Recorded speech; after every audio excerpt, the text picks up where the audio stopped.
ये रिश्ता क्या कहलाता है। व्हाट? मेरी शादी? क्यों बेटे, कुछ और प्रोग्राम है? ब्रह्मचर्य का पालन करना है सारी जिंदगी या कुंवारे रहना, बताओ। शादी तो बोला है, कोई देश निकाला नहीं। तुम इतने शौक में क्यों आ गए हो? वैसे अचानक शादी की बात करेंगे तो शौक ही होऊंगा ना मैं। हाँ, बिना बताए अचानक, क्योंकि ये बात तो मुझे याद ही नहीं पड़ता कभी हमारे घर में हुई थी कि पहले अक्षु की शादी हो जाए उसके बाद मैं करूंगा। हाँ कायरव, जब से अक्षु की डोली गई है ना, बस सारे रिश्तेदार बधाई के साथ साथ यही पूछ रहे कि कायरव की मिठाई कब खिलाएंगे। और हम तो टाल ही रहे थे, लेकिन अचानक गुरुजी का फोन आया। अच्छा हुआ, उन्होंने कहा कि तुम्हारी कुंडली के अनुसार आने वाला समय तुम्हारे लिए बहुत अच्छा है। वो लड़की तो उसने पहली देख रखी है, शादी की बात चला दे उससे, अनीशा से। मेरा फोन तक नहीं उठा रही और शादी में भी नहीं आई थी वो। तो तुम्हें क्या लगता है ऐसा करने से रिश्ते खत्म हो जाते हैं? कायरव, क्या वो सिर्फ शहर से चली गई है या फिर तुम्हारे दिल से भी चली गई है? कुछ तो क्लैरिटी दे दो हमें। मेरे पास खुद क्लैरिटी होती तो देता ना बड़ी माँ। मतलब आपकी तरह मैं भी क्लूलेस हूँ बड़ी माँ। वो क्या सोच रही है, क्या प्लान कर रही है, आई हैव नो आइडिया। और वैसे भी अभी मेरी जिम्मेदारी खत्म नहीं हुई है। अक्षु की शादी हो गई पर आरो अभी भी अनमैरिड है। अगला नंबर उसका है, पहले वो सेटल हो जाए उसके बाद मेरी शादी की बात होगी प्लीज, उससे पहले अभी नहीं। कायरव,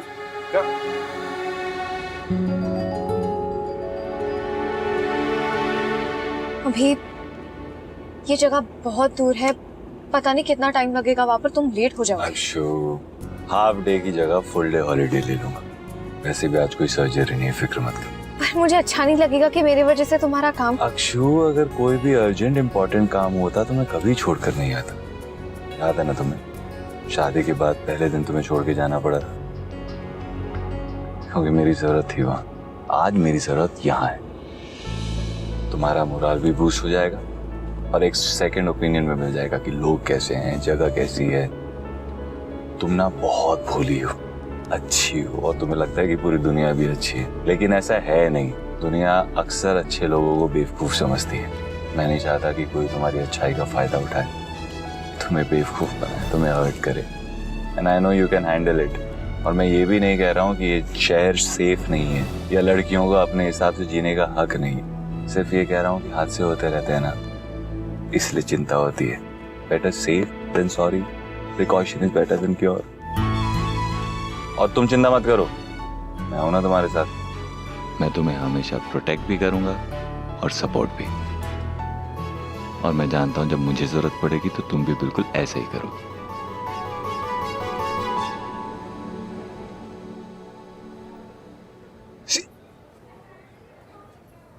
तो हर्ष अंकल ने भी ना तो मुझसे ये पूछा कि मैं जिंदगी में क्या बनना चाहता हूँ क्या नहीं, और ना ये पूछा कि इस हॉस्पिटल में मुझे काम करना भी है कि नहीं करना। बस उठा के सबसे बोरिंग काम पकड़ा दिया है मुझे। पता नहीं कौन से पेपर्स हैं, क्या करना है इनका। खैर, अब करना तो पड़ेगा ही। याद है ना उन्होंने क्या कहा था, कब तक मुफ्त की रोटियां तोड़ेगा तू नहीं।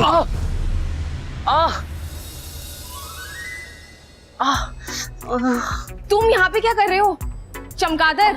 शट अप छिपकली, एक तो तुमने मेरी इज्जत तोड़ दी। Excuse me? मेरी नाक इज्जत ही होती है ना। बड़ी नाजुक इज्जत है तुम्हारी, जरा सी चोट लगी और टूट गई। Just shut up. लगता है बहुत जोर से लग गई है। ओए माँ, चम्मा चम्मा। Shut up. चलो ये यू करना बंद करो तुम। अरे आइटम नंबर गा रहे हो, बैठो यहाँ पे। मेरी एक लौती नाक ना तोड़ दी तुमने, इतना दर्द हो रहा है ना। नर्स आइज लेके आइए ना प्लीज। ओके। और सबकी नाक एक ही होती है। तुम्हें क्या लगता है तुम क्या यूनिकॉर्न के दूर के कजन हो? उसका एक सिंग, तुम्हारी एक नाक, एक लौती नाक। मेरी नाक में इतना दर्द हो रहा है ना, और तुम्हारी बातें सुन के तो मेरा सर भी दर्द हो रहा है अब। यार तुम कैसी डॉक्टर हो, तुम्हें बिल्कुल भी सिंपैथी नहीं है अपने पेशेंट्स के लिए। डॉक्टर सिंपैथी नहीं, ट्रीटमेंट देते हैं। लाओ अपनी इज्जत, आई मीन नाक।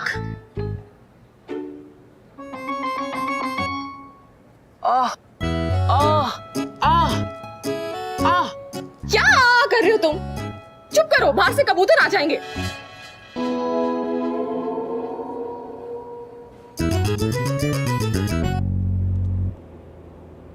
मैं जानता हूं तुम क्या सोच रही हो। यही ना कि इसी प्रोफेशन का होने के बावजूद मैं ऐसी बातें कैसे कर रहा हूं। वो इसलिए क्योंकि मैं जानता हूँ कि हर प्रोफेशन में हर टाइप के लोग होते हैं, अच्छे भी बुरे भी। सिर्फ अवेयर कर रहा हूँ ताकि तुम शुरुआत से अलर्ट रहो, समझी? समझ रही हूँ भी। डोंट वरी, मैं अपना ख्याल रखूंगी। I know. और सुनो, अगर कुछ ठीक नहीं लगे, लोग ना समझ आए ना, इंटरव्यू छोड़ के आ जाना। मैं वही करूंगी जो मुझे ठीक लगेगा। परफेक्ट।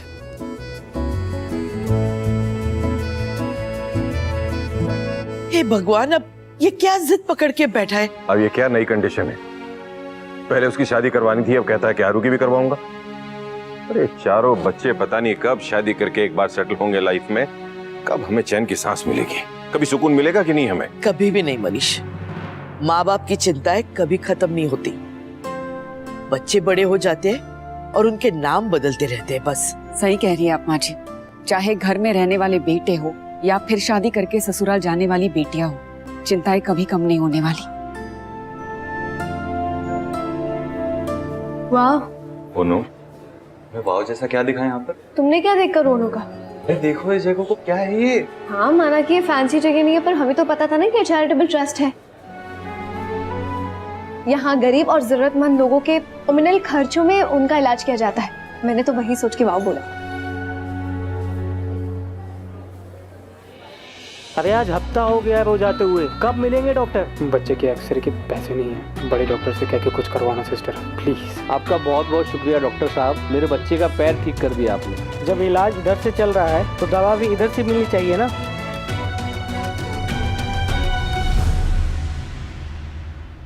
बेटर लग रहा है? थोड़ा सा। गुड, अब ये लो, सिकाई करते रहो। वैसे तुम यहाँ क्या कर रहे हो? आई मीन हॉस्पिटल में। अब से मैं यहीं पाया जाऊंगा। अंकल के ऑर्डर्स हैं Monday to Saturday 9 to 6 PM। Oh God, मतलब अभी मुझे तुम्हें भी झेलना पड़ेगा? मुझे भी झेलना पड़ेगा मतलब? कुछ नहीं, फॉरगेट इट। अब तो तुम कुछ भी बोलती रहो, अब तुम साथ साथ हैं। Just shut up.